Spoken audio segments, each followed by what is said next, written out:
यानी असां वटि क़ौमी जेका असबियत आहे उहा एॾी यानी इन मामले में कमज़ोर आहे जो हिकिड़ो क़बीलो ॿिए क़बीले खे पंहिंजो संग ऐं संगावती करण जे लाइ तयारु न आहे।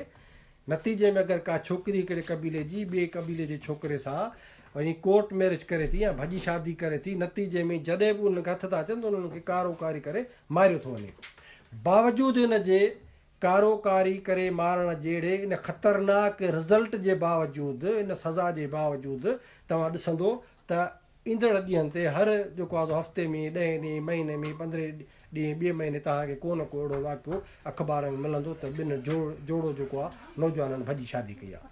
यानी हिंदू ऐं मुस्लमान जी ॻाल्हि नथो कयां, मां ॿिन्हिनि पासे थो चवां त मुस्लमान छोकिरी मुस्लमान छोकिरो ऐं भॼी जेको शादी कनि था, बावजूदि इन जे त कारोकारी करे उन्हनि खे मारियो बि वञे थो।